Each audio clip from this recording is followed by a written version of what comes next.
This content will be recorded and made available in an accessible alternative format upon request. If you require captioning, transcription, or other communication services to access this content, please contact the Disability Resource Center, DRC, at drc@snhu.edu or 866-305-9430. Southern New Hampshire University does not discriminate on the basis of race, color, national origin, sex, disability, age, religion, citizenship, marital status, gender identity or expression, sexual orientation, veteran, military status, or genetic information in its programs and activities. Requests for disabilities accommodations within SNHU's College of Online and Continuing Education should be directed to Disability Resource Center, 866-305-9430, or drc@snhu.edu. Complaints regarding discrimination and accommodations should be directed to 603-645-9664 or adacompliance@snhu.edu.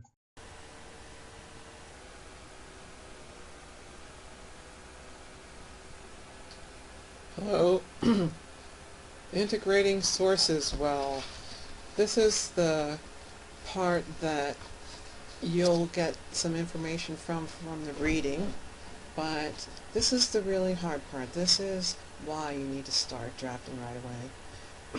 Some of the things to keep in mind include what kind of use of the source you're making. For example, are you using a paraphrase, a summary, or a quotation?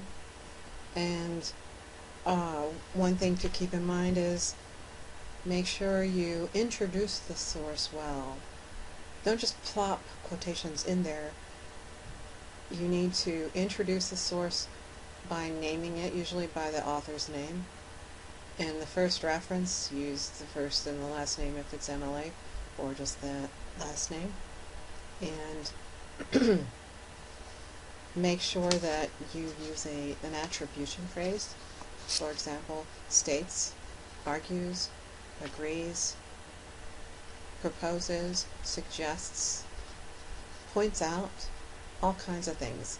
And there's a link to a PDF that you can put on your computer and capture that includes those phrases for states as alternatives. Essentially, you'll use what I call a cheeseburger approach. Introduce the source, mention the source, and then cite it at the end, so it captures it fully.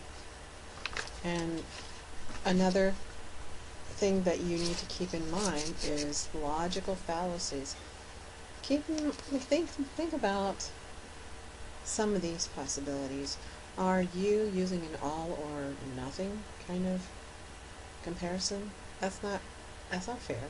What about an in-between approach? Maybe that's your solution for a conclusion. That's a good idea.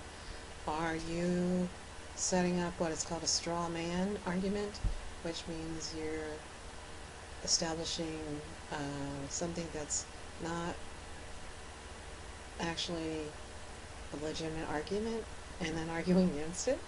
That's what people mean when they refer to that. Are you using a sort of a slippery slope approach? Be careful of that. That's one way to deal with counter-arguments, is saying that's what they're doing, but make sure you're not doing that. In other words, saying that this is bad or this is good because, and then we can do this, that, and the other thing in the future. Or this is bad because if we start doing this, it'll lead to X, Y, Z. And society will crumble as a result. You don't want that. Or confusing cause and effect. Just because something comes before something else doesn't mean it causes it, and vice versa. Another thing too is this? Are you using a bandwagon approach? Well, because everybody's doing it, then so should we. And so keep in mind these logical fallacies some traps that you might fall into are those are things to keep in front of you as you start driving. I wouldn't shut down anything now. It's the next stage perhaps, but just so you're aware of these things. And we're also going to be talking about productively wasting time. Sometimes a person needs a moment, a day, a couple days, where they get away from it. And that's actually referred to as incubation time. It's critical to have that time. You need to do other things. You maybe just need to watch Shark Tank or something, or Seinfeld, or just hang out. You just need to get away from talking about it or thinking about it. And you'll find what happens is you give yourself that little space. And that's when these moments come to you of insight that you wish you had a piece of paper. So maybe stick a pen in your pocket as you go ahead and go out and do these other things. So I'll give you a list of things that you can consider to waste time, and sometimes as incubation projects. Don't incubate the whole time though. And finally, where are some places you can go for help? You've got the Writing Center. I've referred several of you to the Writing Center. Doesn't matter if I've referred you or not. Use the Writing Center. Smart Thinking is also very good. And your textbook module, Mind Edge is good. The discussion board, ask your peers, friends and family. That's another place to go. And don't forget that I'm available there. I think I have